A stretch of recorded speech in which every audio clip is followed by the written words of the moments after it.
Hello and welcome to This Week in Frax. I'm Sam. I got Dave and Kiet. The whole group is here. And Wag me. Wag me. Vibes are high this week. That's very high this week. High vibes. But before we begin, make sure to subscribe to Flywheel and everything that we do. We send out newsletters every single day, and we also have podcasts and videos that go out a couple times a week. So go to our YouTube, subscribe. Also come to flywheeldefi.com and hit up our newsletter to get it straight to your inbox. And also follow us on Twitter as well, too. I want to talk about a bunch of stuff, but before we get there, we have our culmination of our Metronome to the Dome series that we need to get to week 6 already. So let's hop into that, and then we will come back for This Week in Frax. Metronome to the Dome. Welcome to week 6 of Metronome to the Dome, and let's check in on how our collateral is doing. So it's risen up to a total of $2,167.14. That means an increase of $20.98 for the time period. That comes out to be around 36% APR for this entire period that we've received. And just to check, because I checked yesterday and the rates were considerably higher than that. Right now, max leverage with Frax will get you 68%. In a better leverage level, probably around 4x, that yield is going to be about 58%. So, we started out kind of low and we've increased as time goes on, and that's kind of what you want to see.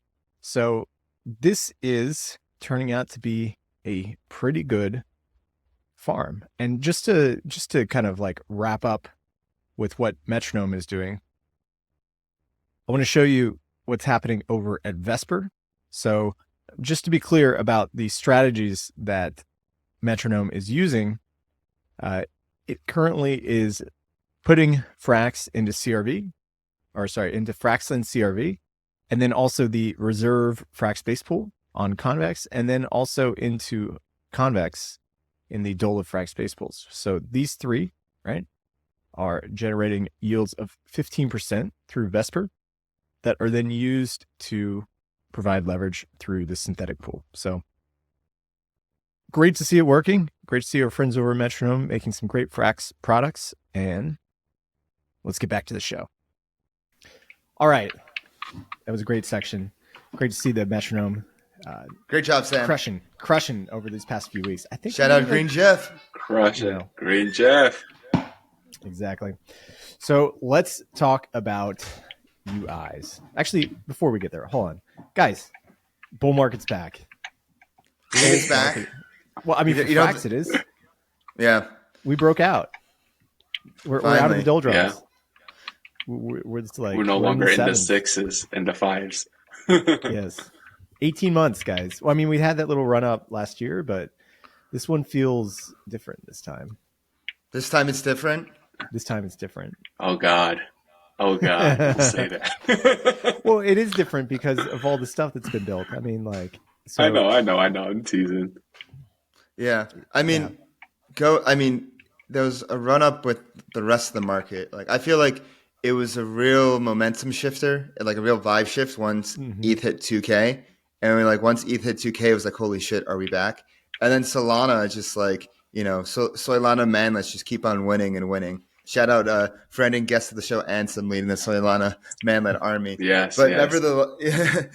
Nevertheless, the general, a lot of hype and a lot of excitement around DeFi and real development happening in DeFi, not just when I say hype, I mean the hype is real, like all the things being built with all the Convex coins like FXN, Prisma, obviously the OGs like Curve and Frax, heading strong too.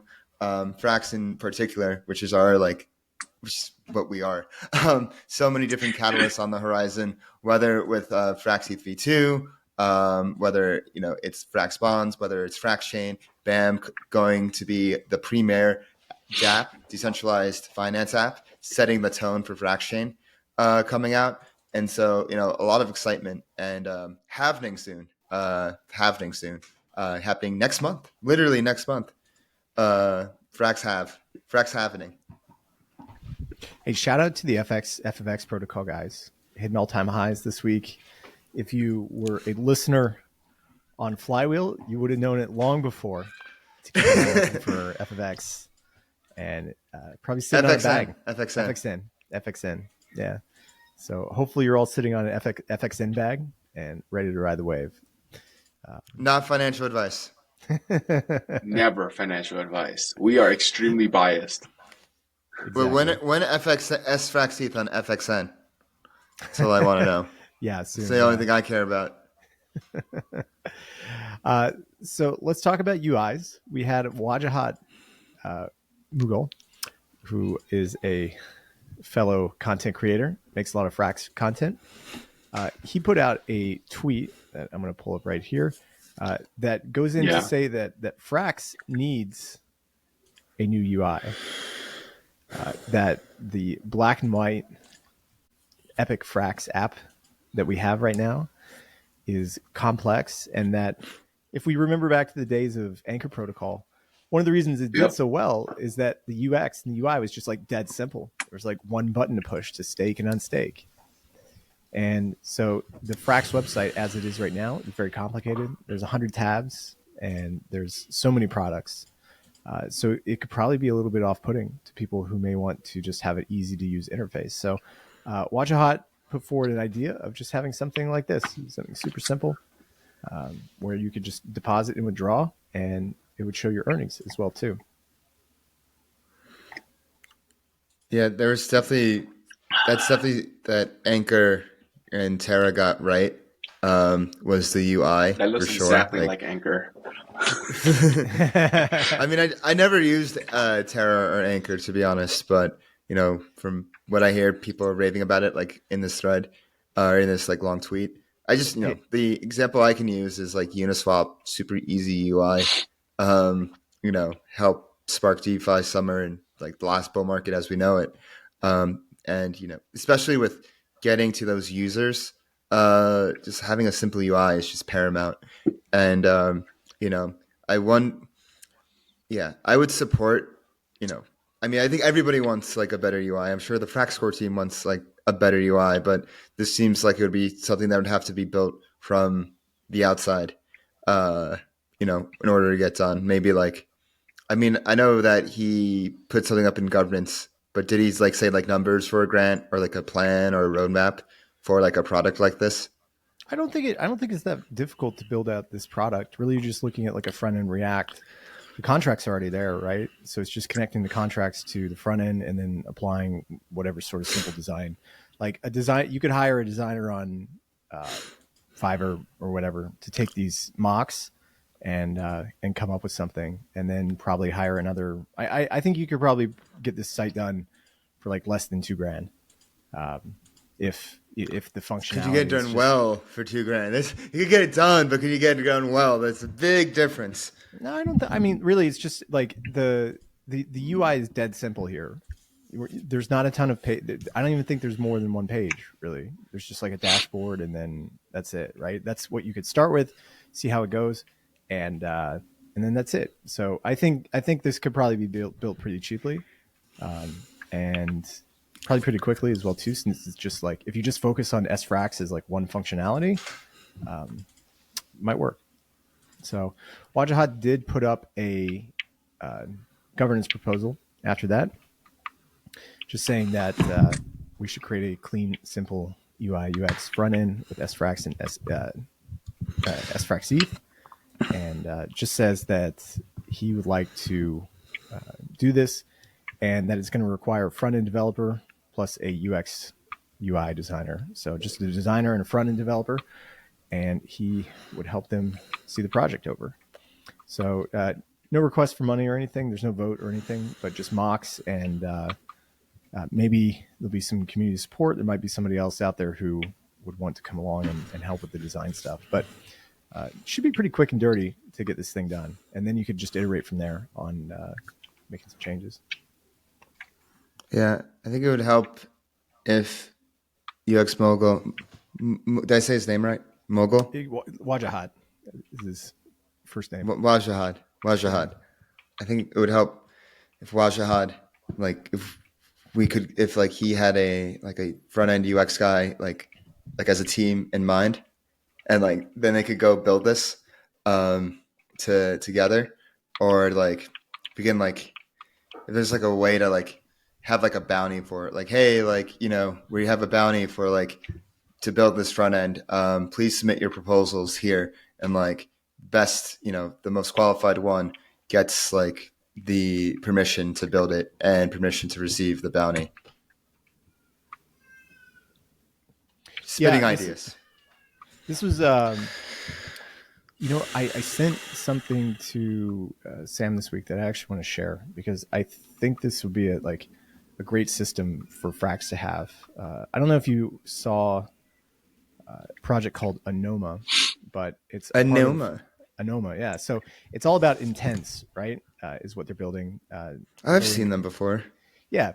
So what they want to do is create a public goods intent dashboard, right? So when we talk about intents, you have your requirements and then your constraints. So like in this sense, Wajahat has a requirement that he wants to get this site done, and he has constraints that he wants to keep it in a certain budget once he figures that out.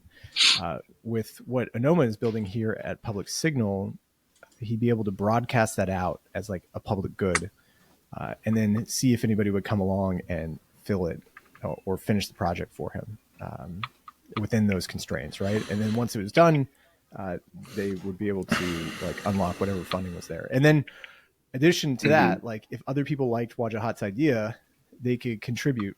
I'd probably be down. If the cost of doing this is $2,500 or even $5,000, I would contribute $500 or $1,000 just for a public good funding. And I'm sure a lot of other people would as well too, just to see it go across the line. And this way you don't have to go to a full governance vote every single time. You can just put these ideas out there and see if it'll be community funded. Yeah. So, yeah. That's cool. Yeah. Intense public goods funding. Yeah. Okay. Which is what we need more of. I mean, we just had an announcement today that Aave is rebranding their companies and acquiring a wallet so that they can have. Did you guys see that? Arave or something is the new name. Yeah. Oh, the DeFi 1.0 DeFi protocol to wallet pipeline I see is strong. Yeah. So Aave has gone out and rebranded themselves to Arave or Avara. Avara. There you go. Yeah, Avara. And then they acquired the Ethereum self-custody wallet, Family Wallet. So they want to streamline and try. Look, I agree with this. I'm fully for this because front ends are the future. And if you don't build your front end and earn funds from it, somebody else is going to come along and build a better one that extracts value. Like what MetaMask has done with their swaps, right? Right. Great example. Uniswap has done with their front end. So, it probably is in a good. I don't know if it's going to happen or when it would ever happen, but if Frax goes out and builds a wallet that it can charge fees to, that would go back to the DAO. I mean, that would totally make sense, especially if it's capturing the 80 basis. I'm not sure if Frax is on that part of the stack, though. I don't think the core team is focusing on wallets nor have signaled. What I'm saying here is that the front ends are going to matter at some point, and that there's going to be fee extraction that'll be available through there. I think Aave figured this out by the fact that MetaMask has raked in well over $250 million worth of revenue from its swaps as company profits, right? Uniswap is on raked in $1 million in its first month with its new front end, and the front end space is going to become super competitive over the next few years as people try to build out. If you have a free service like what Frax provides, somebody's going to make a better front end, and they should. That provides much better usability and ease of use, and then charge a fee on top. I would happily pay, a small fee, 10 basis points, 15 basis points, to have a UX that just makes everything easier. Kiet, what do you think? Do you need Frax needs like the wallet UI, or do you think Frax should keep focusing at its core objectives with the protocol? I think Frax should stay focused, and I think we should build Pocketfly, where we are the wallet. Yeah. Pocketfly. Yeah. I look, I don't think the core team should be like out building wallets or anything, but people within the community should be building for-profit companies that exist on top of Frax, either as like a wallet, like a beautiful wallet that is easy to use, that has everything that Frax has to offer built into it. That should be built, right? A front end that is super easy to use, that people can, do great stuff with. That should also be integrated as well too. And the people that build those products should make a lot of money from it if they're successful and people use those products. I agree. Yeah. I agree. I think having a competition, like how we have hackathons, but we have a hackathon specifically for this, I think it'll be interesting. I mean, Liquidity kind of pioneered this, no? Or at least they had the Liquidity first. front end. Yeah. I remember that. Yeah. I thought that was pretty cool. Yeah, and I think it's the right way to go. Like, there's really good like designers and other people out there who can make life easy. They should be paid for it, because I would happily, like, I'm using all these sorts of like Telegram bots now and all sorts of stuff in Telegram and doing swaps on Uniswap, and it's so easy. With Uniswap, you're always worried about like transactions getting dropped or God knows what happening. You set the wrong slippage.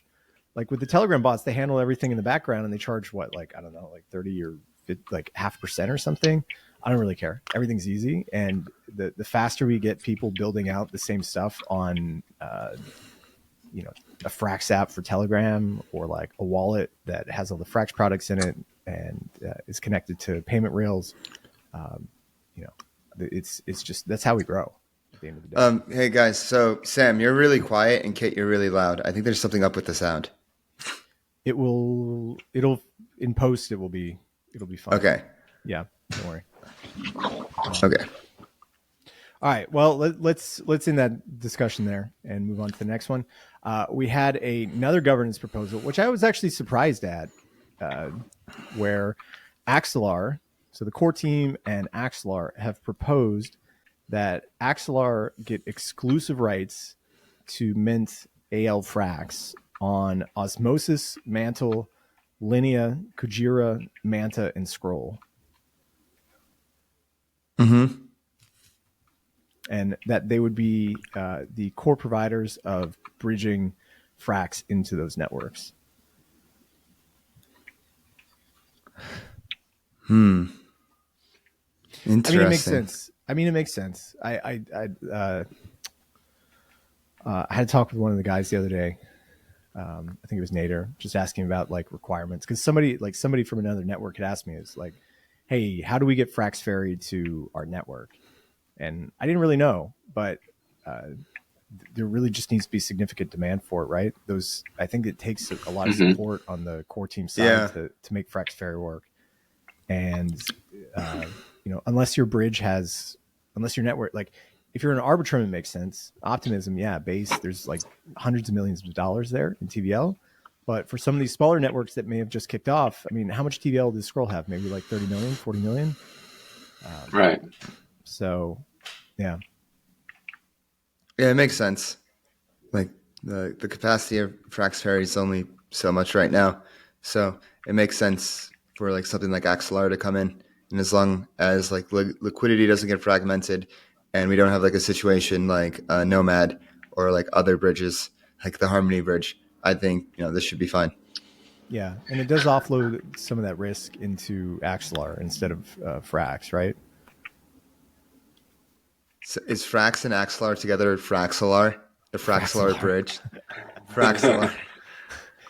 Actually, just to pause on the governance stuff for a moment, I saw a comment in the main chat that Sam said about Frax Chain, where he said that he was talking about Frax Chain, he was talking about how it's going to be great, whatever. But then he said something to the effect of there's going to be L3s on on Frax chain. Oh yeah, the fractals. Is it fractals? Is that what they were called? Maybe. Give us the dirt, Dave. What's going on there? Me? How am I supposed to know? You always know. I mean, like, I don't know anything. What was the comment specifically? Somebody asked Sam. I'm looking for the comment right now, but somebody asked Sam about. Okay, so here it is. Luffy Monkey asked, saying like, and about the fee of Frax ETH, will it be high like ETH or not? I thought if it's layer 2, then the fee should be lower because the network is less crowded than the main ETH. And Sam says it will be very low and scalable. Think of like Arbitrum or Optimism, or perhaps even cheaper with some unique features pertaining to its block space that we haven't announced yet, which we've talked about, right? We've kind of theorized about how the monetary premium can be used to like return VEFXS. That's something that Sam has kind of hinted at on the pod. But then he goes on to say that there will be L3s on Frax chain called Fraxtal. Fractal? Fractal. So it's FRAXTAL. Fractal. Maybe fract, maybe not. So Fractal, we'll just leave it for Fractal now, called Fractal chains, but that's much later, and we don't plan to discuss those until Q2 2024. I mean, look at, there's Arbitrum Orbit. I guess this would be like something along those lines. Yeah. Like Fractal. That was my original name for Frax chain, so it's funny seeing that being used for the L3s. I think it's more like better suited for that as well. Right. It was your name for the yeah. So I take full credit for that. Yeah, but I'm really excited for Frax chain to come out. I think what do you say, like Q1 or Q2 next year? Depend. Yeah, so I think Frax chain is coming in Q1, and then they're going to start talking about these fractal chains in Q2. Does Frax ETH v2 have to come out before Frax chain comes out? I don't think so.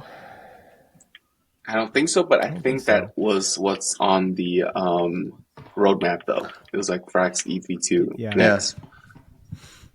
Yeah. I just know that BAM is going to be like the premier DApp of Frax chain, and like that's gonna like set the tone for the rest of the chainers. Like that's what like they want to intend with BAM. Like when it comes to new chains launching, they need like a novel DeFi primitive or to attract users. Like for Arbitrum, it was GMX.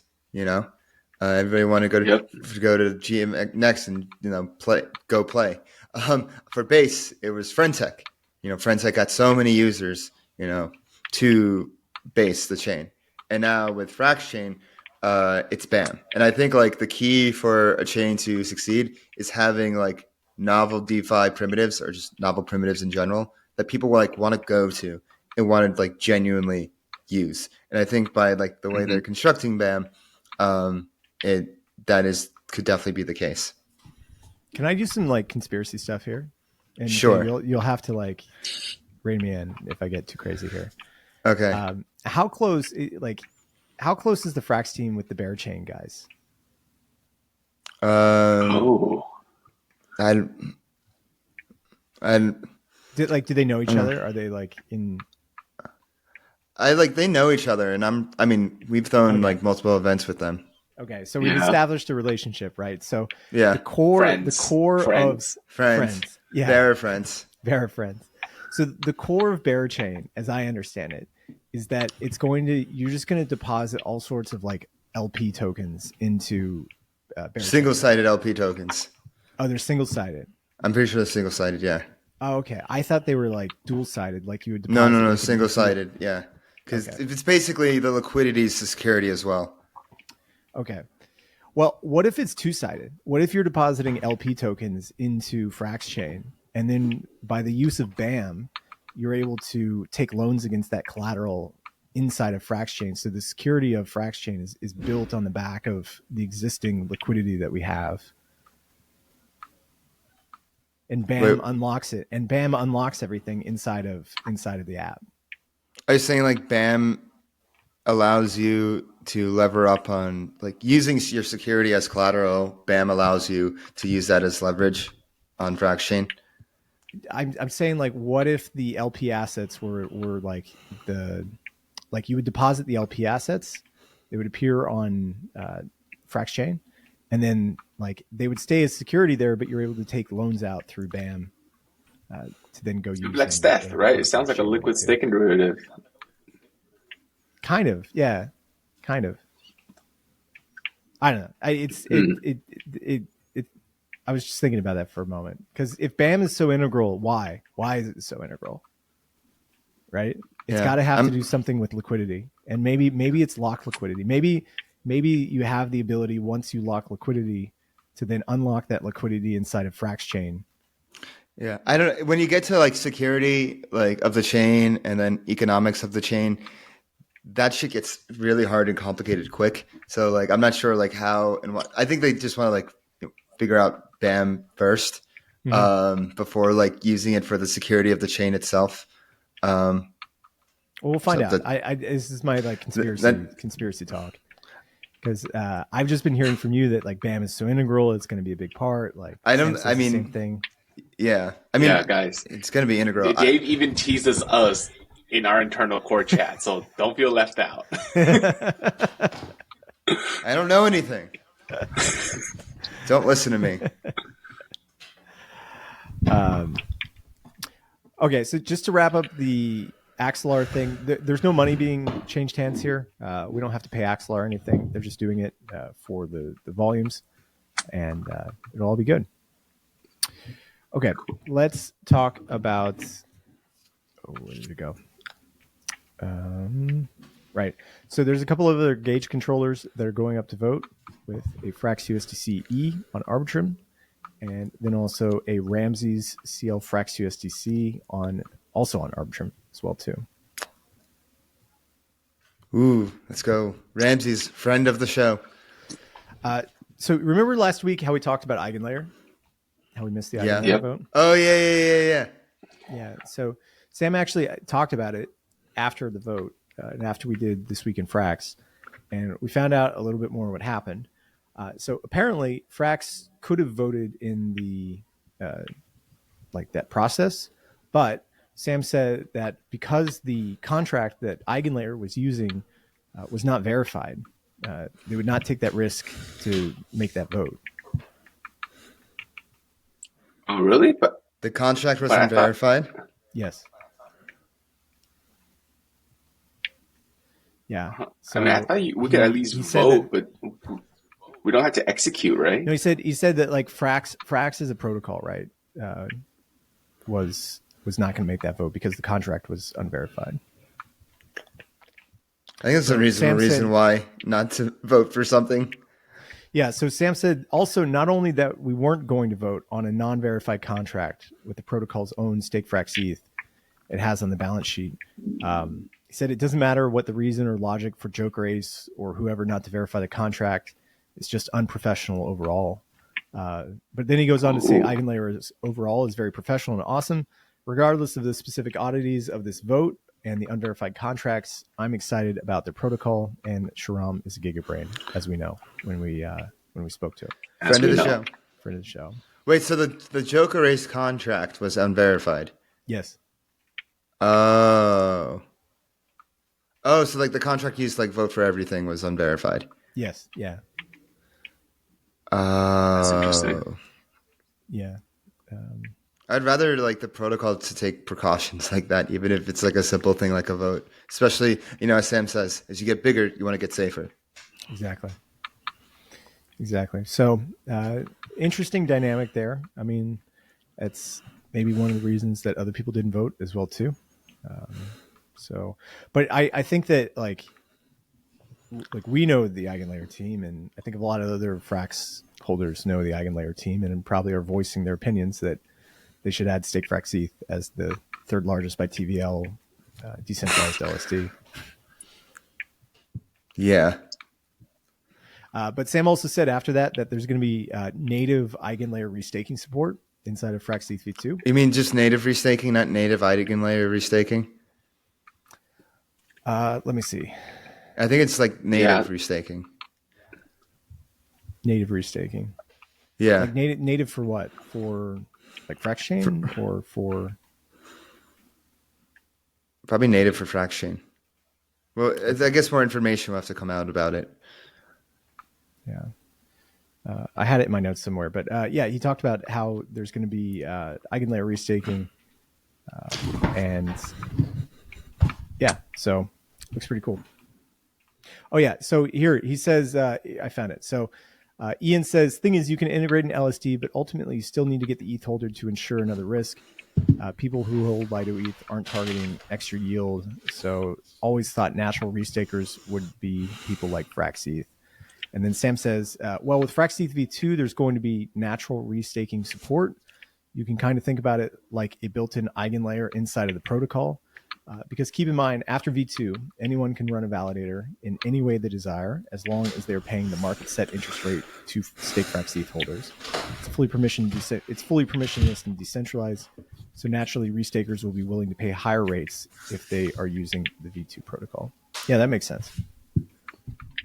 But I thought Frax needed to be approved to be in eigenlayer so that it could participate in restaking. Or am I understanding that wrong? No, because I don't think it works that way. Remember, like you come to Frax with a bond, and essentially you take the ETH out into your own home run validator. So you can just spin up as a solo staker into eigenlayer after that. I see what you mean, because you could pull it as ETH. Okay. Yeah. So that seems interesting. I think we're all very excited. I'm actually most excited for Frax ETH v2 for next year. Like more than Frax Chain. I think that's the most dynamic product that we're going to release. But it's all going to come at the same time. First slowly, then Everything all at once. Yes. Everything all at once. Yeah. We've got some cool new content that we're working on. We've got a rereading of Winter Soldier's video that's coming out here in the next few days. Woo! And, if you guys didn't, Sam, I think you should drop a trailer first. I think that was like a trailer worthy clip. We'll drop a trailer. Yeah, we'll drop a trailer first, and then we'll put the whole thing out on YouTube. You're welcome, guys. Awesome. Well, cool. That's all I got for this week. Lots of governance, slow in other places. What did Andy say about FPIS? Oh, he didn't really give too much information about that. He just said a bunch of stuff was coming. Should we talk about that? About what's coming for FPIS? Is anything going to? I mean, like, what do you think Andy knows? I don't know. I mean, if it's not a merger with Fractures, then it's got to be something else. It should be. What else could it possibly be? Debt cap being raised? I don't know. Debt cap being raised? Has there ever been talk about the debt cap being raised? I've had it in the back of my mind for a while. But what is the thing? Yeah, go ahead. Well, no, you go first. Yeah, so the debt cap has been at 100 million since FPI has been released. I think there was questions about like where do we get the protocol income to fund the inflation for FPI, and before stake Frax, I think that was an issue. But now that we have access to treasury rates, there's currently an arbitrage that we can take, and that may be like a short to medium term trade, but over the long term, it does seem like we could be able to expand the FPI like cap at least by double, right, up to 200 million, maybe 300 million. That'd be cool. Yeah, and now that SFrax is able to collateralize FPI, or they can use FPI collateral to deposit into SFrax, should be able to scale, I think. So it's either that possibly. I mean, I haven't seen any discussion about that. The only thing I've ever seen was Sam in an interview and in the chat talk about the new merge of FPIS FXS. I have no idea what that would look like, but like Andy with his like little coming soon piques my interest because it keeps getting brought up to us in the Flywheel DeFi. Everyone's like, FPIS dead, FPIS dead. And I don't know what to tell these people. And so then I was just like, I went on Twitter. The middle child. Yeah. Yeah. And then like, it's the middle child, you know? So like, you know, the Flywheel DeFi community like wants to know about FPIS. So that's why, you know, I wanted to bring it up. Yeah. Yeah. It's a strange product. I think Sam red pilled them. Because like now that we have stake Frax, right? If you're just going to hold spot of the assets, you'd want to put money into stake Frax. Like the reason that people would hold FPI now is because of the curve incentives, is what's keeping that supply up. It's a strange product, right? Because like when inflation is lower than interest rates, you can print as much FPI as you want to because you can just like buy a short-term treasury and then arb the difference. But there are times that inflation does outstrip interest rates, and that's when it becomes a little bit dicey. And I think that's the scenario that the team is acting conservatively on by keeping the cap where it is. That in case safer as you get bigger. Mm-hmm. In case inflation spikes up to 10% and treasury rates stay at 5 or go down to 4 or something, that would be a big issue. Yeah, that's all I wanted to talk about. Other than that, I think we're good for the week. Cool. Great. Yeah, sweet. I guess I'll, lead us out here. So thank you for watching This Week in Frax. I'm your host, DeFiDave, here, as always, with Capital K and Sam McCulloch. If you want to catch us every week on This Week in Frax, you know what to do. Hit that bell button right now. Subscribe. Leave us a comment. Let us know what you think. Give us a like. Every little bit of support, it helps. Make sure you follow us on all of our socials at Flywheel DeFi on Twitter, TikTok, and Telegram. Make sure you go to our website right now and subscribe to flywheeldefi.com for all the latest Frax, DeFi, alpha updates, everything you need. It's there, flywheeldefi.com. And you can follow me, yours truly, on Twitter at DeFiDave22. You can follow me at 0xcapital_K. And I'm at traders_insight. And we'll see you next week. Peace. Aye.